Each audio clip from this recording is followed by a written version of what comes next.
Hi, everyone. Welcome back to the Unleashing Potentials podcast. Joining me today is Glendy Yeung. Welcome. Thank you. It's lovely to have me Yeah, here. how are you? How are you, Glendy?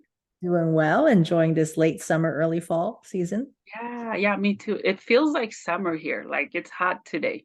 And I'm enjoying it too because it's going to start getting so cold. Hmm. Yeah. So, Glendy, welcome to the podcast. Can you tell us more about you and what you do? I'm an energy healer. I'm also a sound practitioner, and I'm a spiritual mentor. Through my own personal spiritual journey, I came to realize that a big group of folks that need support are empaths, other healers, coaches, wellness coaches, and all around sensitive folks that who may not realize that they pick up energy from anything and everything. And it's not something that anybody can teach them how to do, but a lot of trial and error. So developing and working with energetic self-defense is a big part of my energy healing work, and teaching people how to navigate so that they don't get drained, they manage emotions and clean up and minimize any impact to how they show up in life. Wow, I'm impressed. That's really, really important work I think we need because we get so bombarded with so much chaos in the world. Even if we don't watch the news or don't go to big work like where there's lots of people, we still interact with people. And I love that you work with an empath because I'm also an empath. For those who don't know what an empath is, can you tell us what it is? An empath, it's often described as somebody that has very heightened sensitivity to energy. Mhm. Oftentimes and by energy seems like so like intangible, right? And a lot of times it's that they have abilities to absorb uh, Mhm. from others, from the environment, Mhm. from clothing, or from other people. They may intrinsically know how the other person feel, and may Mhm. even actually processing their energy without recognizing it. That's it's not theirs. So yeah, I mean, I think a lot of people don't necessarily recognize this label, or they don't necessarily recognize with introvert or empath, just because that's, we focus on other things in our society, in our day-to-day function. But Mhm. probably more, especially these days with a lot of changes in the earth, people are getting more sensitive. So they Mhm. may not realize some of the habits, or some of the trait, or some of the tendency that they have. It's actually could be put in the bucket of empath. And Mhm. whether you recognize it or not, as soon as it's all, every one of us is on our own personal journey of knowing ourselves and knowing how things works. And a lot of Mhm. times we don't realizing that how it is that we process the world is very different than others. Mhm. But Yeah, yeah, yeah, definitely. Yeah. Um, do you think empath people, when they were kids, their behavior is a bit different than those who are not? hmm. Meaning they're more sensitive or cry more or feel more? It's interesting because I was just working with a few kids, anything from 3 years old to 9 years old, and they have surprisingly adult language describing their experience. Mhm. Mhm. Um, Wow. you know, their sensitivity, a lot of times it's already built in. Maybe even carry them from other lives. Maybe they have actually access to high dimensional abilities. And Mhm. sometimes people would describe it that, oh, they are have certain capacity that they are here to transmute energy for others. And it's Mhm. but the path, like yourself probably recognize, is that your journey to actually knowing what to do about it, and recognizing that it's not even your problem. Yeah. There's a big journey, because most of the time you just feel all the feel, and you just kind of get shut down because it's too much, and nobody taught us how to do it, what to do. Yeah, you're right. I've had certain thoughts or even from anger. It's great if it's happiness someone gave me through the energy, but yeah, I can definitely say that you're right because we feel it all, empaths. Um, so what is a energy healer? How do you work with energy to help people heal? Hmm. There are many different ways to work with energy, but I think by now science finally recognizing that everything is energy, Mhm. whether it is uh, your thoughts, your emotions, our very physical body is actually made of energy, and even the chair that you're sitting on. Mhm. So by immersing constantly, right, in these energy, Mm-hmm. Even when you're seemingly alone, you're also immersing in things that might be unseen. Or Mm-hmm. when you're in a group, you are mingling with energy of others. We constantly have this exchange that happens. Mm-hmm. For those who are empathic, maybe the exchange is more like picking up more than more like a flow. Mm-hmm. So the way that there are many different systems that works with energy, but all of them has the principle of accessing this other level of reality that's beyond the physical. It's interpenetrate the physical. There's a whole energetic anatomy associated with that. That's by different system describing it a little bit different. Has some commonality of how that we can use our capacity to actually work with and manipulate and change and transmute and make better of Mm-hmm. actual sensory and actual experience that we are. Mm-hmm. Mm-hmm. Yeah, I love that. How do you apply spirituality to health and wellness? Mm, that's a great question. I the I think by now, for those who have gone into their spiritual path in a while, kind of recognizing that they are all the spirituality, wellness, health, they all part of it. It's really how you live, whatever you subscribe into, and it must translate into how you act, how you think, how you eat, Mm-hmm. and how you treat, how you relate to anything and everything in front of you. Mm, I think a lot of us is built, through our spiritual work, our spiritual journey, like building that alignment, yes. and building that alignment and building that I don't know why I want to use the word confluence, but building that the way that it's aligned and matches that, there's no like, wait a minute, there's conflicting ideology, right? Because otherwise you're not embodying it. Mm, So those are the journey that we kind of navigate through. mhm, And more that we, how would say, uh, be more connected with who we are. mm, And the more that we get to fine tune the health, the wellness aspect, and the time and effort that what is our focus. yeah. Yeah. And I Yeah. would also say that, and I didn't know this until probably recently, fairly recently, and it makes perfect sense. And it's it's, I feel like it's a little controversial, it's like, because I'm not 100, I'm still kind of road testing some of this concept, but it is true that the energy, the how we carry light, how we carry information, Mhm, really show up in our health. mm, mm, So the more like the true health, yeah. and in all aspect of it, whether it is showing up in the physical body, whether it is because a lot of what we consider as disease, it ties into distortions in energy. And Mm, we all do have dealt with different cards, with inheritance, with karma, with collective influence, and then our own habits. mhm, So um a big part of your own journey, it's to how we can, transmute things, cards that dealt with in your hand that are not so great, yeah. and and can step into that health and wellness to be able to actually show in that light. Yeah. Yeah. Yeah. Yeah. I agree. I agree with you because sometimes, let's say someone's angry, Mm-hmm. they act right away. And then later on, they regret what they did. They even apologize and carry guilt and shame for doing it. You're right, we do. I've never delicately looked at it that way, but I love the way you describe it because it's true. And I wish one day all of us can see it that way, maybe in our own perspective, but also make our own meaning, what it means to us to work with our energy. Because at times I think energy can control us if we don't control it. What are your Yeah. thoughts? No, it is so true. And I think an interesting aspect of my healing work I do, because by now we kind of get the idea that our thoughts affect our emotions, and both of them combine affect our physical health.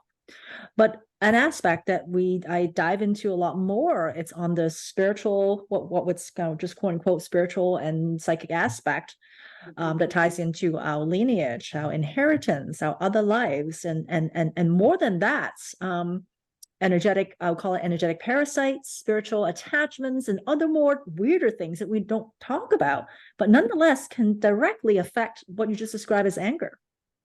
Mm-hmm. Mm-hmm. Yeah.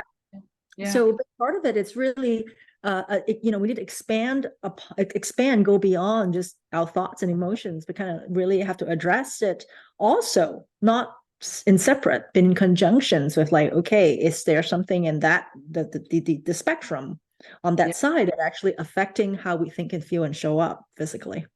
Yeah, which takes me to what I want to talk to you next about is energetic hygiene. I have never heard of those two words crossing paths together, and they sound so amazing together. What does that mean for those who don't know? We know the separate words, but together, what do they mean for you? First of all, I still haven't found a better analogy than brushing your teeth. Yeah. I really have to come up with it because it doesn't sound so sexy, right? But think about, but even like, managing our own everyday physical appearance, like even brushing your hair and whatnot, right? It's something that, or facial, it's something more delightful maybe than brushing our teeth. It's too painful. So it's something that we need to do on a regular basis, whatever that means. And then for some people, it might actually need to do more because the natural tendency to be like a bounty to pick up whatever they pick up. So each person, start with the energetic hygiene, start with the awareness of how it works for them. And right, how do they interact with energy and externally to translate as emotions and physical things? I have had very physical things that I took care of it with energy, because even I have a weak spot, for example, that anytime something happened energetically, it would translate to like stiffness and pain, and it would feels very physical. But I mean, I know there's no point to going to a massage or anything like that, because and eventually I was able to work through it by it's in high dimensional attachments or something, or like wounding that always come back. So yeah, it's the hygiene, it's really ties into having the awareness, knowing what to do about, knowing what to watch out for, knowing yourself, having the patterns so that you can, having some of the tools that you can actually apply with it to block, minimize, and most importantly, clean up. Because no matter what, there's always a cleanup and nourishment components. It's being a big part of it. I love that. As you were speaking, some words were coming to me, because all of the things I'm about to mention can impact our hygiene spiritually and many other ways. Toxic relationships, toxic work environment, toxic friendship, trauma, anger, rage, all of it can cause things to kind of clog up and back up. But most of us, not all of us go the holistic way. Let me put it that way. We go see a doctor. Like you just mentioned with if you feel something energetically, you feel it in your body. And we go see a doctor because that's what we're taught. And that's why I appreciate the work that you do, because you're taking us a step further, a little more deeper than we're looking. Some of us look at the shallow side, but you're teaching us there's more to what we're feeling. It's deeper than that. Yeah, and I think by now, as we as a human species grow and more and change and turn, that we are appreciating more of the subtle aspect of it. We need to find a way to integrate all of it, the physical stuff, the mental stuff, the emotional stuff, and the energetic stuff, so that we can bring in that health and wellness, that ease, and address it. Pull whichever lever is necessary, so that we can manage those, and we can manage those relationships, those those toxicity that we find ourselves accidentally make some bad choices, right? Then we can make other choices to make some changes. Oh, and also with the self, I think we can also be toxic to ourselves. We criticize ourselves. We don't see ourselves like we see other people. I will Mm. speak for myself. I've felt in that trap where I judge myself, self-hate and criticism, all of it. And it ends up hurting me more than if someone did it to me, because Mm. it's a direct, constant torment that I put myself in. People don't have to do it. Yes, if they say anything or do anything, they may add to it, but I already brought that on myself. What are your thoughts on that? That's a big journey for every one of us. And I would just want to entertain a side idea Yeah, in yeah. in addition to us to working, with it by monitoring, recognizing that wait a minute, are we beating ourselves up with a hammer? Um, a lot of those thoughts are not ours at all. Ooh, I think you're right. I know you're right because I'm an empath. Yeah. Not even close. So by going through, I'll give you my experience in early days as a Buddhist meditator. Yes. And we have a habit of actually tracking our thoughts. So tracking 6 times a day, we'll be tracking like something positive and negative. Mm. And do it for like a long, long time. I forgot how many months, how many years I was doing that. And I know some practitioners do it lifelong. But it was very clear to me that I remember I watched myself saying something in my head. I'm like, that is so uncharacteristic. It's not even like I don't like. Let's say, oh yeah, so and so yeah, so ugly wearing that whatever color. I'm like, I don't do that, and Mhm. it's not even just like a secret hidden thought that I'm like, haha, like that. It's not even. It's literally not me. Yeah. I can't do that. And it took me until years and years later that I recognizing that, oh yeah, there's something called energetic parasite, and they literally put thoughts in us. Mhm. And a lot of times we have different types of attachments that actually can generate these thoughts. So, without like, like it's not like you're pushing away the responsibility, but just kind of an idea that like, what if those are actually not yours? You can be picking as an empath, you could be picking up a thought from somebody passing by. Mhm. It could be some energetic parasite or trauma that you call it that causes it, literally just sitting on your field, and all they do is feeding you those thoughts so Yeah. that it can generate energy as food. Mhm. Yeah. So look at it a little differently, and then from there you take care of it differently too, and that's where some of the energetic hygiene is helpful to clear Mhm. them out.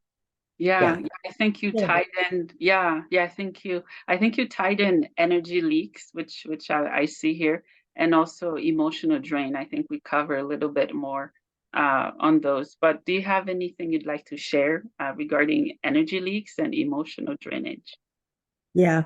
That's just that both of those things is probably more everyday relatable because we don't necessarily know um where our energy comes from, Mhm.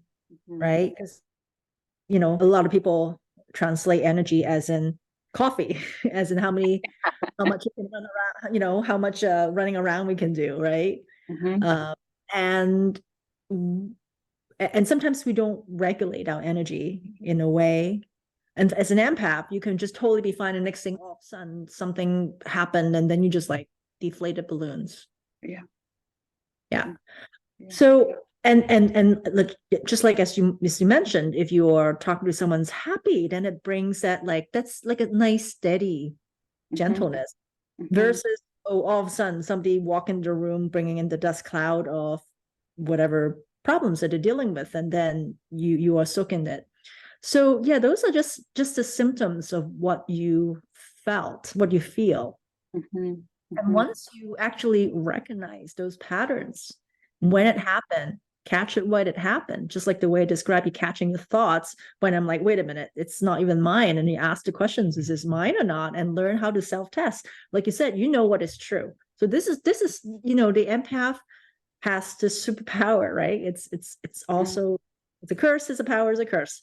So learn to use those powers. Learn to know that, wait a minute, like identify like this is true, this is not true, and ask those questions because from there it makes a huge difference in like disowning it.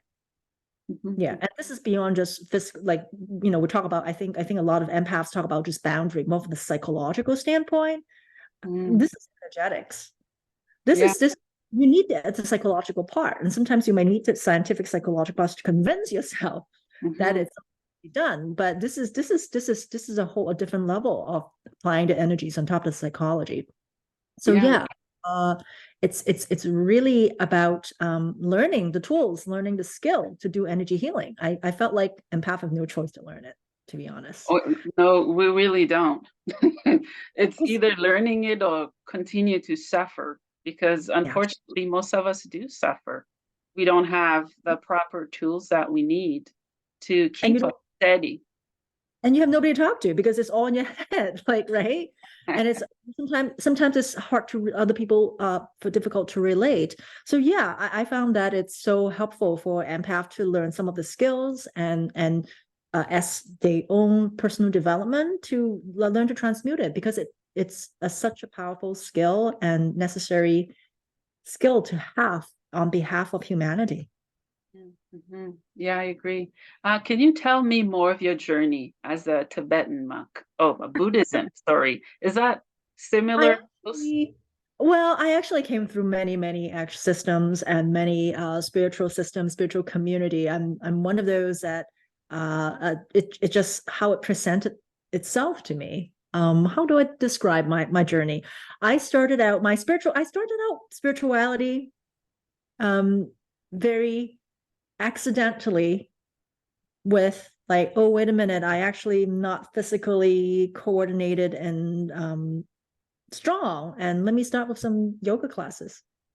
Mm, And the next thing you know, like a long journey of yoga classes led me into Tibetan Buddhism, when mm, they were and a lot of Hindu philosophy, a lot of yoga philosophy, Vedic traditions, and also Tibetan Buddhist traditions, a lot of Dharma talks and a lot of like, how philosophy of how see the worlds, and also along with meditation, deep meditations on examining the existence and existence in your own thoughts and reality and your relationship with it.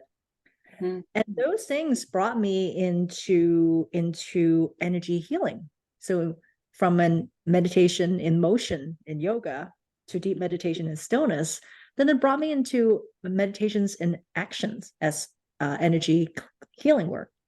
yeah. I actually have backgrounds in neuroscience. I studied neuroscience. I was a neuroscientist for a bunch of years, and I actually worked in corporate for a long time as a cybersecurity executive.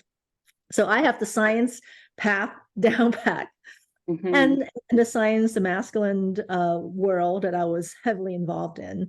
And meanwhile, on my off days, on my hobbies, and what draw my attentions was, I didn't realize at the time. By the time I put everything together, all the things that I study, spiritual herbalisms, sacred geometries, and then the different variations of energy work, land clearing work, and I look them all together, and they're all energy based. I was like, huh, that was interesting. I didn't realize that is what is, shaping away. Yeah. Hmm. Yeah. So yeah, that's that. It's very interesting. Like I just pick up the pieces. Sometimes, as I found out later on, it's like connections from other lives. Some of them are abilities and set from, again, from places that are known. And I think that it's also for a lot of people some of the mystery. Like, why am I the way I am? Yeah. It's Yeah. really about discovering, rediscovering, and uncovering who we truly are. Hmm. And it's a journey that it's if things shows up for you the way that you need to either resolve the let's call it karmic resolutions, or to continue the journey that you have started. Hmm. Yeah. Yeah. That's So cool. even yeah, so that's kind of how little of the progressions of the work that I have come Mhm. across. Yeah, that's really cool. I've done a lot of past life regressions by myself, and Mm. I've gotten lots of results. I've openly talked about them with other healers and people doing amazing work as well. You're right; it's connected somehow. That's been my experience.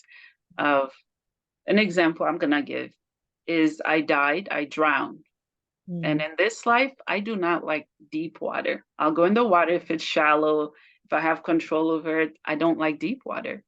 So it is connected somehow. I'm wondering if I was somehow a spiritual teacher connected to Hinduism and Buddhism and because I do all of those, and I even listen to all types of meditation and music I do, and I feel connected. I'm trying to understand why, but maybe the answer is already in me, and Yeah. I don't have reach yet to grab it. I don't have to understand to know. I don't know if that makes sense. Yeah, absolutely. And it's you know, for me actually the over 20, I would say 20 plus years, I have all these little breadcrumbs Yeah. like from Wow, different places, 20. I'm just starting. 20 20 something years. years. Oh, wow. Wow. Yeah. Well, actually it's more than that. It's yeah, no, I have started 20 something years ago, but the funny part is you know, some of the breadcrumbs comes in like, oh, a friend was, you know, I had some ayahuasca journey 10, 15 years ago, probably before it becomes popular. Yeah. And all I saw was war. And it's not here. Obviously, it's not on Earth. Yeah. Like head on stake, Braveheart style. Like it's a very Dungeons and Dragons, like very like war scene. And then I have a friend that dropped a bet crumb for me, who's and mentioned, though, I think you are actually like from like Galactic War. And that was very, I'm like, that was a breadcrumb that actually I didn't find out anything about until many, many years later. Yeah. So everybody's different. Some people get the whole download right away. And I found different pieces in different places on my journey. But the fun part is by now, I actually kind of correlate back to since I was a kid. So I was describing to you my journey started when I was in after college or college when my yoga days. Yeah. But now by the time, you know, a lot of what the spirituality brought me actually get into what I would consider into very galactic history, Mhm. a much broader of human understanding of who we are and what we are, well beyond what spirituality describes. Yeah. And the funny part is that since I was like probably 5, 6 years old, I have an uncle who written a book on space alien, on Mayan culture. I already speak like New World Order since I was 6 years old. Oh, And I'm a sci-fi girl through and through, all out. And there are many, many things that was very interesting, even in current pop culture, that I would have like made like very detailed research on that it's like nobody would ever know about. And then it will be on the movies, it will be on the TV. So it's like, wow. wait a how could you know? So you know, if anything, right? The journey, our journey, each person's journey started well before we think we started. Yeah, yeah, I definitely believe in that as well. Um, I've been binge watching Gaia, which is a spiritual network, and galactic and channeling messaging, and I find out what I am and who I am. Do you know what you are, as in star seeds? Well, yes, sort of, but I think the story is a lot more complicated than what's actually it's shown in Gaia, as you probably Yeah, realize. yeah, So yes, I found out it's not like, oh yeah, I'm a Palladians and no, I'm an Arcturians, and that's the end of the yeah. story. Yes, I came from a parallel universe that's no longer exist. And yeah, so I'll drop that. But I mean, each of us, as we, you know, find out the bits and pieces, and a lot of times, you know, and I've also come about stories that, yeah, I was, you know, I come through Syrian, I came through Orions, I came through Palladians and whatnot, but we don't know the reason why, Yes. right? And Yeah. that's an interesting part because a lot of time, depending, you know, if we really look at the galactic history, the different factions of war and whatnot, you know, it's a much deeper story of how the reason why you are Pleiadians or the reason why you are a part of the fact, you know, you are on the side of the Syrians, on the side of the or whatever the story that may be. Hmm. So it's a lot more complicated than that, and It, it's that I continue to navigate, but also to clear out because there's a lot of it. It's to recover who we are on a higher energy, a high order energy systems. It's yeah. actually to clear out a lot of the things in our mental fields, emotional fields, and our biofields that we carry. And you, as you mentioned about the past life work that you're doing, and sure, you clean out all the trauma and the atrocity and all the things that our physical body was holding and the energy fields are holding. But eventually, one of the hints I got, and from one of the mentors, to talk about like we kind of have to do like galactic psychotherapy. It's like galactic past lives and how to clear all those timelines that actually is going to influence in a negative way that bring us harder for us to make current choices to move forward. And it's about evolution.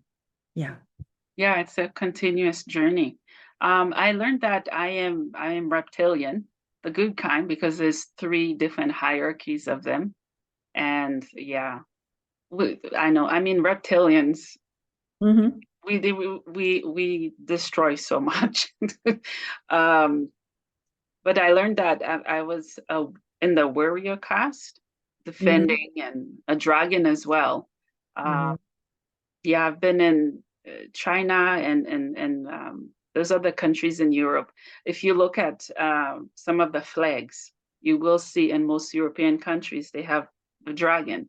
And then in China, I think it was still is a country that is so rich that I think they were one of the first of the many countries to accept dragons as they are, not wanting to change them or to see them as demonic, but to celebrate and accept dragons for who they are.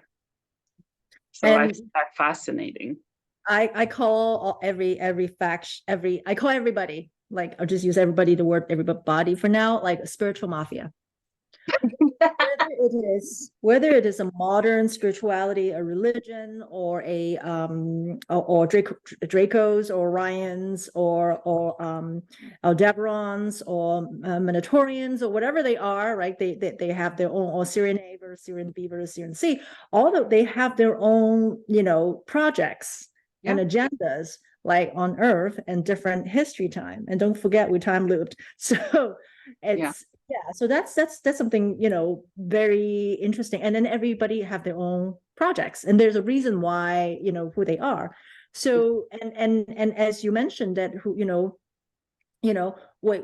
you always reptilian? Were you or what? How much the reptile genetics do you have? And it might not be the one and only thing, because for the longest time I was like, oh, if I find out where it came from, then I know it makes sense. Yeah. There's more to it. I believe you, definitely there's more to it. How do you tie telepathy with energy? First of all, what is telepathy to you, and how can we use it to connect and heal? I don't touch on telepathy a lot, but in all the stuff that we encounter, it's to me, it's about communication. Yeah, it's about communication. And it's funny because I always think that I came from places that I don't use language. Me too. It's yes. So probably and then I also found out some skill and abilities that I have that's way beyond. I'm dumbing down here. Yeah. So maybe telepathy. It's pretty. It's one common thing about elsewhere, right? In the high dimensions, the different dimensional worlds, and they don't use language, and that's I think it's a pretty accepted understanding of among folks who dive into this topic. As far as telepathy and energy healing, I wouldn't really tie them necessarily together. I'm curious what's your thoughts about that, because there's so many different types of energy healing, but at the end of the day, it's about each person doing their own energy clearing work and transmutation work. There's I think a lot of people here start out with a lot of system that is more like sending energy, or even coming through energy, coming and then sending, and it comes with a lot of baggage that folks didn't recognize, and it has benefits, and it's also have drawbacks. So I don't necessarily tie it with telepathy per se. Yeah. The way I was looking at it is an example. I don't know. I use telepathy quite a bit, more than I know. If I'm thinking of someone in my head, I will send them good energy, and I don't speak it out. I say it in my thought, and I send it to them. Or I ask my guides or source, universe, this is how I'm feeling about this person, or how she, he, or whoever is feeling. Please help them. So I send it telepathically to the universe to do as I asked if it's in the best interest of that person, if that makes sense. So I in a sense, you can still heal through energy because it's a type of energy I'm sending out. Yes, I see. I mean, it's typically, I think, a lot of times I hear it described as an intention, right? And a lot of energy work. It's uses a few things, but at the end of the day, it's thought forms, clear thought forms, Mm-hmm. directing different types of energy with your mind. So yeah, if that's the case, then yes. Yeah, yeah. What are your thoughts on people who either criticize or judge yoga and meditation? A, they may think it's boring. They haven't even tried it, right? Or they don't get the concept of it or the benefit of it or how it helps and why people brag about it or talk about it. I was one of those people and I've tried it and I'm hooked. There isn't a day that I've gone to sleep without meditating. Mm-hmm. Yeah. I don't think much about them because everybody has reason for what they're drawn to. Going back to how, like, sometimes we're reconnecting with the system, with the path. Oh yeah. So if it's not their thing, it's not. There's a reason that it's not. So, and then interest like and there's a season for it too. I was a yoga teacher for 3 years. I have 3 certifications. I taught yoga, was practicing every day, different style. You know what? I don't do yoga anymore. And yeah, so I think each person has their own journey with both things, and both of them are great foundations and tools. Mm-hmm. Yeah, for their Yeah. own spiritual journey. It Mm-hmm. doesn't have to be yoga, doesn't have to be meditation, doesn't have to be Hindu, doesn't have to be Eastern. Yeah. Because Yeah. there's a prestige that's being put on Eastern philosophy, being, it's more prestigious, and it's not even about East or West. I'm not comparing like that way, but Mm-hmm. I think by now, because I have traversed quite a bit of different systems and whatnot, and it's again, it's just another spiritual mafia. Yeah. Yeah. They have their own rules, so it's we have our own affinity to it, and that's great. And I love that you enjoy you getting so much from both. Oh, I'm all over the place. I'm more like my soul is so old. I've lived, I believe, I've felt at least, I've lived on so many other planets or different timeline Mm-hmm. that I don't particularly have a religion because I dab into everything. I see the soul, I see people because there's more to all of us. Some of us don't see it or choose not to see it. But yeah, I listen to Hindu music, all of it. Tibetan, I have a sound bowl I use and smudging. I don't know. If I want in, I'm using all of it, and it's so delicious and beautiful, if I could put it that way. It's so impactful in my life, and I have a deep sense of appreciation for everything. I call it everything because I don't put anything in a box. Mm-hmm. That's Yeah. lovely. And Hmm. I think moving forward, it's really more and more about breaking the box. Oh yeah, I don't really stay in the box. And That's then why the other yeah, thing go ahead. that we found helpful in the past will no longer be. And we'll be discovering that there's a lot of things that we rely on. It's only 20% of truth. Yeah, yeah, yeah. That's why when I started my podcast, Mhm. people still call it a niche that they have. I'm like, what is that? I don't want in on that, right? Mhm. Because I want to hear from everybody. Everybody, everything that they do, I want to hear it, right? Let's talk a little bit about sound healing. Mhm, sure. Yeah, yeah. What is it for those who don't know? Hmm. I think everybody has experience of when the fire engine comes past, or when you're at the airport and then the guy's down there with the little cart and just go beep, beep, beep. Our hair and our skins will just like stand right up and just giving us the alert. So we all have those experiences with sound that kind of giving us that anxiety or an alert mode. And the opposite can be can be done with sound that interact with our nervous system through the fine hair, through our ears, that can touch and interact with every cell of our body, our organs, and our mind and our brain waves in a completely different ways. So sound healing, oftentimes, it's where we use different instruments that have overtone emitting, whether placed on the body or in a sound bath or surround the person or a group, where these sounds, where you kind of get drift away in a twilight sleep, where the sound have like you experience sound very differently than a normal awakened state. Yeah, absolutely. The first time I heard a singing bowl was, through YouTube. I'm just listening to music, and it did something to me that I'm having a hard time to even think of how to articulate it. Just the sound of it. It touched a little bit of my soul, and it helped a lot. Yeah, so you're also a certified sound practitioner. What is that? I host sound bath.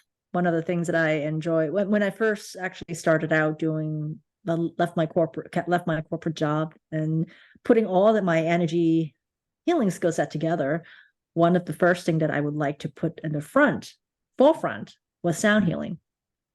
I knew sound would be like bigger than yoga. It just like, I knew it. And back then it was still, people were like, what are you doing with all these sound bowls and whatnot? And it's something that I would thought would be more relatable to people because you can hear it. But as you have experience, unless you really listen to these sound in a different state, instead of in an alert mode, it's actually, you have to really experience it. It's not something you can describe. So it's hard to describe to people what it feels like. And I like doing sound bath these days in outdoor setting. So I have some events coming up where I do it. I've been collaborating with the lavender field, where I do sound bath in the lavender field, and some favorite hiking spot with sunset. Oh, wow. Yeah. And what is sound bath? I'll let you explain it. Yeah, a sound bath, it's usually an event where I will have all my instruments, and people lay down. Oh, actually, yoga. You shavasana, right? You know what shavasana, you know that you have the experience of shavasana. Think of sound bath as shavasana for the entire thing. Skip the yoga. Forget about the yoga. Just go right into shavasana with different sounds surrounding you. Because sometimes I walk around and in the different instruments surrounding you, that you have that experience of like a sound massage. Oh, wow. That's really cool. And you also do it outdoors, which is amazing. Yeah, it's a very different experience. Indoor, you have the right architectures where actually the sound acoustic, where the sound bouncing off, and it's really cool. But what I love about doing outdoor is that it includes the elements of nature. Sometimes even the unexpected elements, like a car going by that initially I thought would be really annoying, but it can sound like the ocean, the waves of the ocean. Oh. And we relate. Once we quiet down and listen with a different state, we relate to sound very differently. You brought a word that I love, nature. I think most of us do love nature, and the rest of us not so much. We don't really want to go out, or I don't know, mosquitoes, bugs. But some of us, we go out for more than that. In spite of what we feel while we're in nature, we feel connected to it. Yeah. Yeah. Are you an outdoor person? Do you love nature as well? Sounds like you do. I'm a city girl through and through, but I live in the countryside. There's more deer and woodchuck than humans where I'm at. So yeah, I mean, I frolic in. I work with herbs. I work with have gardens and have just simply nature, foraging, sunset, sunrise. So definitely waters, different type of waters. So definitely spend a lot of time in those. Yeah, I live. It's deep in nature. Yeah, I feel like I want to be in the woods sometimes because I'm in the city. It's so loud and chaotic sometimes. I can't even process my thoughts. It's quite a bit. Yeah. I I left also love water. There you go. I left New York City and coming to I'm in the middle of the woods, and it's been fantastic. So Mm, yes, I highly encourage it, and I think you need it for empaths. They need the extra space, yeah. and the water also, because of the negative ions. It helps. Any moving water has negative ions, but also for I give this tools and tips to pretty much every client I have. It's to clean up your energy that you absorbed with salt water. Oh, yeah. And I'm not talking about Epsom salt, which is most people Epsom salt bath, which is what most people think of as a salt bath. Mhm. But to clean up the energy, it's actually kitchen salt, and not just like a teaspoon or two, but like a pound or 2 pounds. Oh, Yeah, okay. Do you have a bath with it? yes, take a bath. Yeah, mhm. Oh, Take a bath with 1 to 2 pounds of kitchen salt, the round can, the cheapest kind. yeah. Dump the whole thing in. Oh, wow. Yep. I've never heard that. That's so cool because I have been using bath salt and Epsom salt. No, you do it and tell me the difference. It's the Epsom salt is great for muscles, but not for energy clearing. So what you pick up from other people and quartz like connected connections Yeah. partially dissolve. So you may want to put in some essential oils like frankincense and lavender, but most importantly is to actually with the intentions as hot as you can, warm. I usually stay in there for like easily a couple hours, sometimes like an hour. I'll be doing energy work in it, but to will what you collected into the water out through your bottoms of your feet or solar plexus and whatnot. That's really cool. Do you also work with crystals? Yep, I do. Oh, Mhm. nice. What are some of your favorite crystals? I also have crystals. I have one around my neck. Mm. It's a black one. Which one is it? It's one of the energy ones. I forgot the name. So I have a crystal book to help me, but this one it helps ground me. Uh-huh. Yeah. Say black, it's either tourmaline, onyx, obsidian, black agate, the common Tourmaline. one. Tourmaline. Yeah, Tourmaline. that's what Make it sure is. you clean it though, because this is the thing about wearing crystal. It's that people don't clean them enough. Because if you're picking up stuff, like you're wearing you don't want to be carrying a dirty crystal with Yeah. you. How would you clean it? Because I'll tell you how I clean it, but you let me know. Well, for this reason, I actually no, I have a Larima on right now, but actually I don't work with I switched from working with crystal to high dimensional tools where it doesn't need cleaning.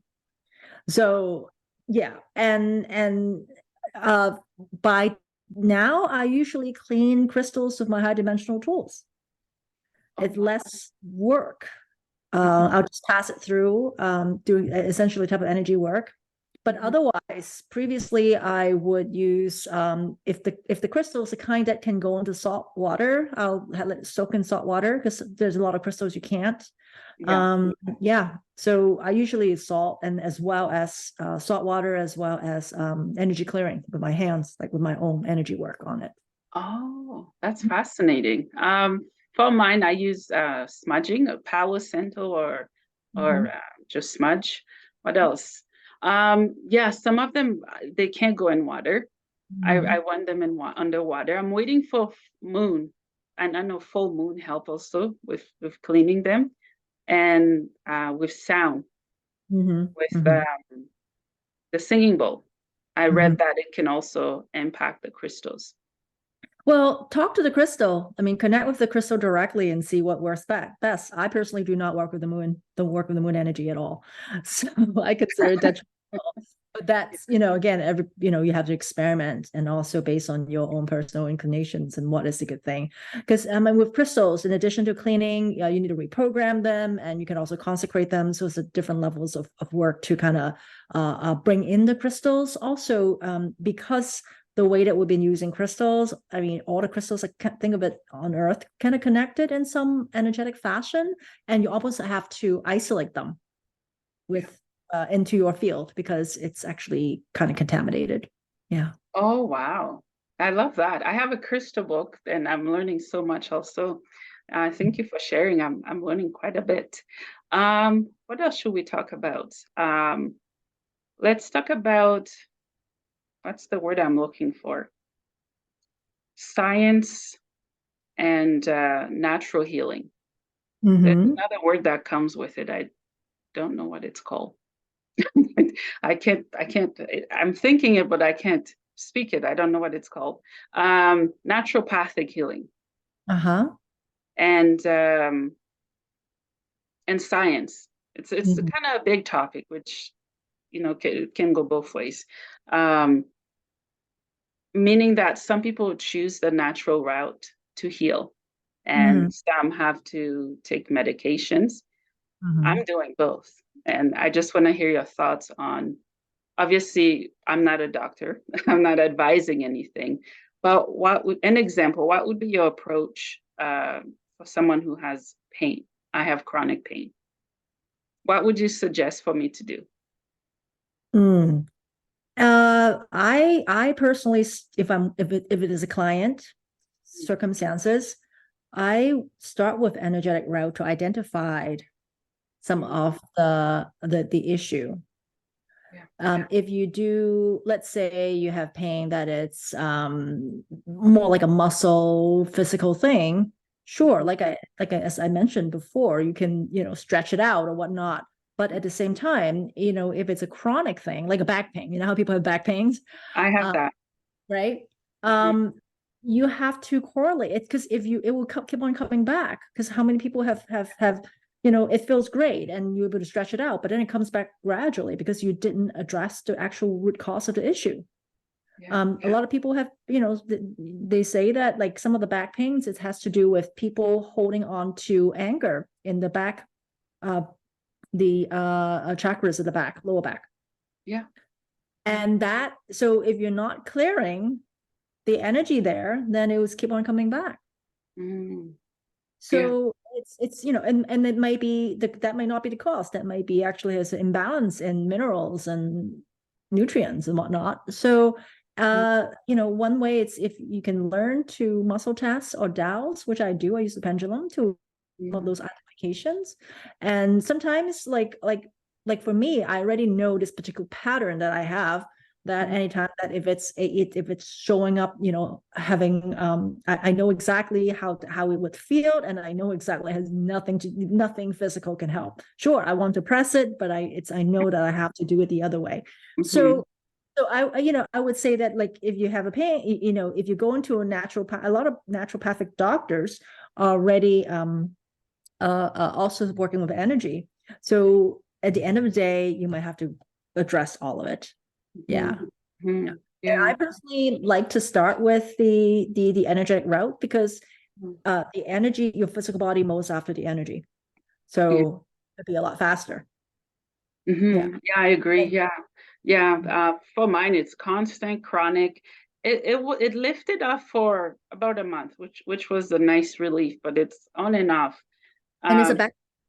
yeah, it's chronic back pain, and it's my skeletal system, to be honest, because it travels at the back of my neck at the over there, and I get migraine as well in my arms and my ankles, my feet. It's everything. Everywhere there's bones, it hurts. Ooh. That's why I've been doing stuff at home Yeah. spiritually, and I'm doing what I can. Doctor says there's nothing they can do. Wow, So really? yeah, nothing they can do. So I'm seeing this Mm-hmm. and on an energy level.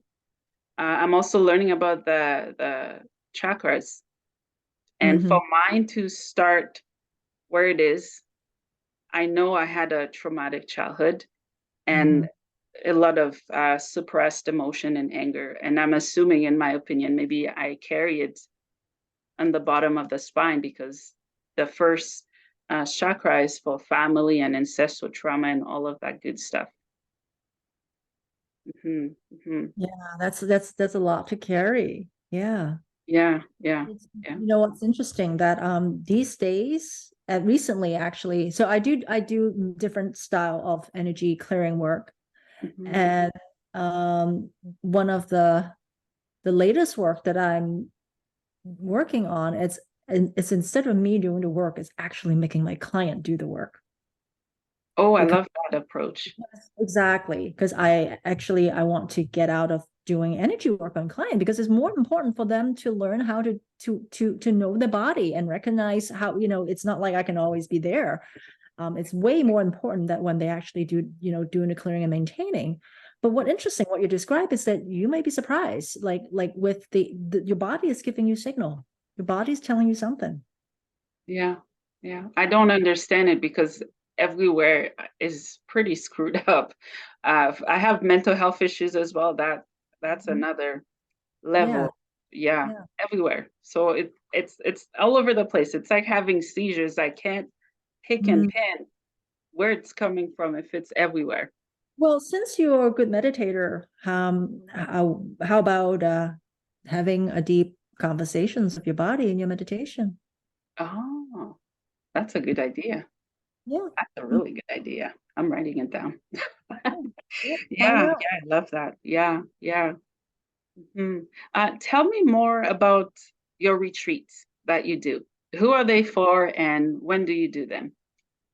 I love retreats. I've been have all sort. I've attended all forms of retreats Nice. since my early yoga days, and from fun, like from a lot of yoga classes to like traveling sightseeing to like lock into, I don't know, 10 hours of meditations a day, don't see a soul.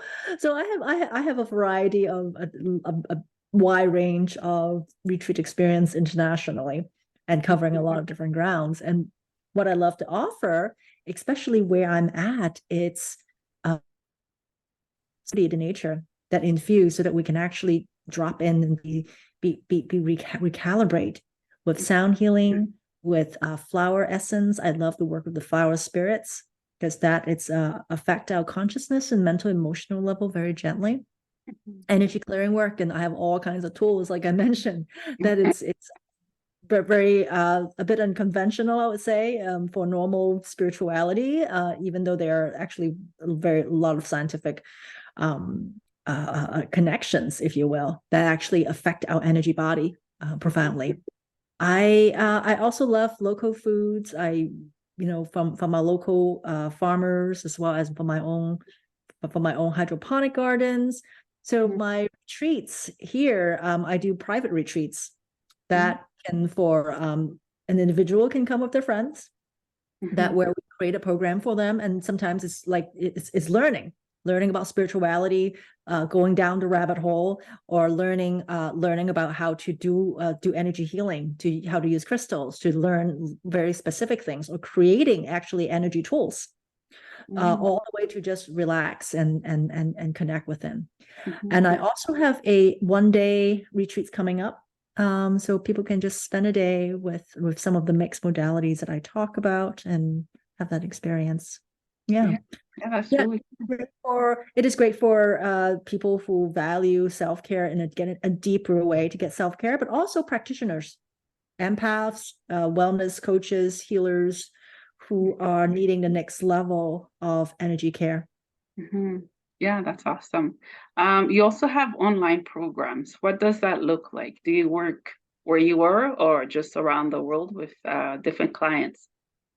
I have a few classes out. So I work one-on-one in the coaching and healing capacity, Mm, as well as I learn teaching energetic self-defense. So I have a digital course called Everyday Energy Hygiene for the Sensitive Soul, mhm, explaining it's a self-paced class that I can answer some questions also by addressing your particular scenarios pertain to how we started conversations about how empath picking up stuff, what is really out there, because you don't really know what's out there. Then how are we learning to monitor our how to behave and how to manage what's external and internal. mhm. And I have a coming up. I have an advanced energetic self-defense class. I dive much deeper into what is it's what's going on, the deeper the gray, instead of very black and white, there's a lot of very nuances of grays, of like how to navigate the situations based on your own circumstances, Yeah. Yeah, And a cool. lot of it ties into spiritual work as well, because, in my journey, I have to toss a lot of things Hmm. that and away, and then all we sift through what I have studied and learn and function, and then how to apply in a way that actually would help me navigate and forward on my path. Mm. Oh, that's really cool. Really, really cool. Yeah, you've done quite a bit of stuff. I can tell in your experience and love for what you do. Yeah. Where can my listeners find you if they'd like to work with you? My website, glendyyeung.com, GLENDYYEUNG, and I'm also on Instagram, so you can find me. Yeah, my name, Glendy Yeung, probably the Mhm. best way to find me. Yeah. Yeah, that's awesome. Glendy, what is the meaning of life for you? Oh, meaning of life. Meaning meaning of life as in well, short answer is evolution. Ooh, I Mhm. love that. Yes, And yes. as far as how we manage that evolution, that's the whole a much bigger story. Yeah. Mhm. Yeah, yeah, I love that. Um, last question for you. What are some key takeaway points that you want listeners to get from this episode? Mm. Manage your energy. That is more important than you realize in how you think and feel and your physical health. Learn how to do your energy work, especially if you're an empath, because you need it of all people, for your health, for your sanity, and for relationships, so that it doesn't break down, that you can maintain, right? Mm. You need to learn how to appreciate your gifts of being able to transfer energy for others. Yeah. Oh, I love that. Glendy, so thank you so much for coming on the podcast. I had so much fun just talking. It was Yeah, amazing to hear of everything that you do, and thank you for everything that you're doing in this world. I look forward to either work with you or have you come back on the podcast, to update our audience some of the stuff that you're going to be doing. lovely. Thanks for that. Lovely to. Thanks for having me. I had a blast. So you're welcome.